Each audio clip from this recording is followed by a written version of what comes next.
Hey guys, what's going on? It's Dustin here. If you're new to the channel, just stopping in for the first time, hit that subscribe button down below and be sure to hit that like button. You can see in the back there we've got our red blanket. We took the dogs for a ride earlier, so to keep the pet hair to a minimum, I threw that back there. But today what I want to talk to you guys about is the importance of checking your tire pressure and how to actually check it and air up your tires yourself. I noticed this morning when I was driving around, it's kind of pulling to one direction as opposed to the other. And I thought, well, it's either an alignment or more likely tire pressure issue. So tire pressure is something that you do want to check every so often. I'd say probably about once a month, just to see where you're at on them. And to figure out where you need to be on your tire pressure, just take a look inside your door jamb here. I'll show you where mine is. Let's see, on the other side here, you're gonna see, there we go, 35 pounds of pressure per square inch is what we're looking at on this pickup. Now if you look on each tire, it'll tell you an individual rating of what it should, or the max capacity that it can be. I try to keep mine somewhere between 35 and 40 PSI. I mean, you can move from that a little bit. The benefits of going a little bit higher than what's on the door, and I wouldn't recommend a whole lot, but the benefits of going a little bit higher will be gas mileage. You are gonna have a little bit harsher of a ride, but you know, the same goes for if you underinflate, you're gonna have a little bit softer ride, but probably worse gas mileage because there's more rolling resistance on your tires. But anyways, that's enough about the tires. Oh, and if you don't check your tire pressure, they won't wear properly. So make sure you got the right tire pressure in there. Another neat trick that I learned is that if you're getting stuck in some snow or ice, well, not so much ice, but snow, can't make it up a hill or something, let some air out of your tires. It makes more contact with the ground. You'll be able to maybe make it up that hill a little bit better.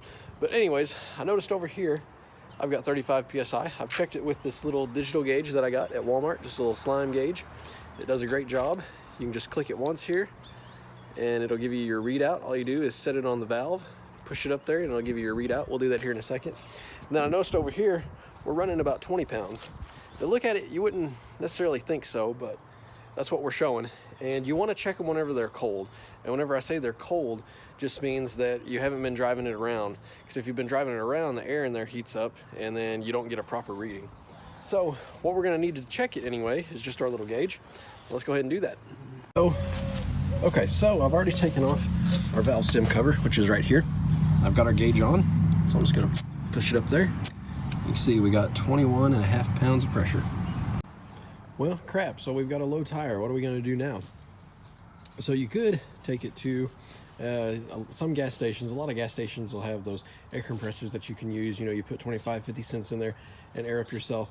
But if you're gonna do this very often, especially if you're checking them on a monthly basis and don't wanna be dropping the coin on airing up your tires at a gas station, wanna do it yourself, and you know, they have lots of other purposes too, what you can do is check out getting your own air compressor. Specific one that I've got here, and I would recommend staying with a well-known brand, a reputable brand. But the one I've got here is just a 6-gallon tank. It's a Porter Cable. I picked this guy up on eBay, actually from Porter Cable, as a refurb for like 60, 70 bucks shipped to the door. So, you know, they're fairly economical. But, and of course you can buy big ones that, you know, like a professional shop would use. But those are gonna be several $100s and much bigger and tougher to carry around. But you'll have a little nozzle with it that you can hook right up to your tire. And that's what we're gonna use today. But if you guys don't want to spend that much working with a budget, you can also check these out. This actually came with the pickup whenever I bought it, but you can look at them on Amazon and eBay, and all they are a little air compressor, and you can plug it into your cigarette lighter. And we'll get this one out. Sorry it's kind of dusty, guys. Sorry about it being dusty. It's been sitting in the truck for a while, but as you can see, all it is it's good and handy to have if you're stranded on the side of the road, maybe with a low tire or an empty tire, and it just plugs into your cigarette lighter. So of course you'd want to keep your car running so it doesn't kill your battery, but you can just hook it right up and it'll air your tire up in a pinch. And these are a lot more economical, about 20, 30 bucks. Of course, keeping this in mind, this being a lot smaller compressor, it's gonna take a lot longer to fill up than this guy here. So all I'm gonna do is put it right on here and we'll start airing it up. You just hold it straight on, let it flow right in there.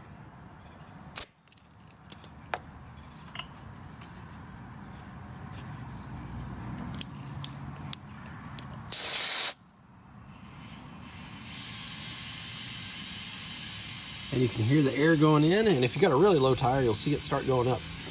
But all we're gonna do is just keep on airing it up until we get to right about 35 pounds.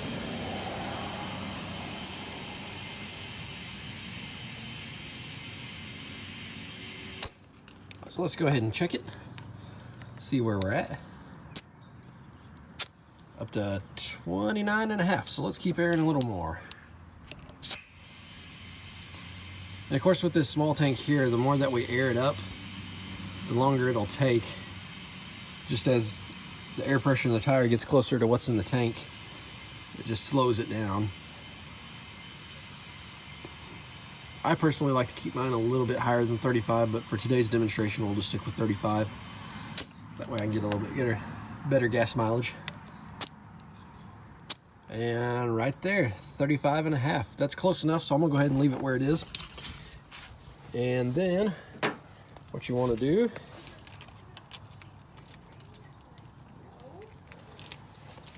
put your valve stem cover back on.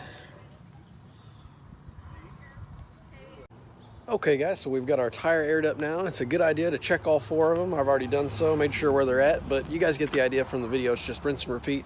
And of course, don't forget those valve stem covers.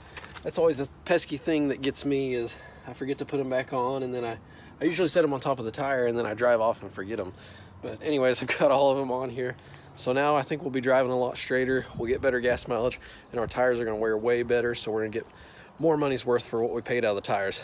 All right. So if you guys enjoyed the video and want to see more content like this, please hit that subscribe button and hit the like button as well. And leave your comments down below on what brands of air compressors that you like, whether it be the portable 60-gallon, real big ones, or even these kind that you can throw in your car. All right, thanks for watching, guys.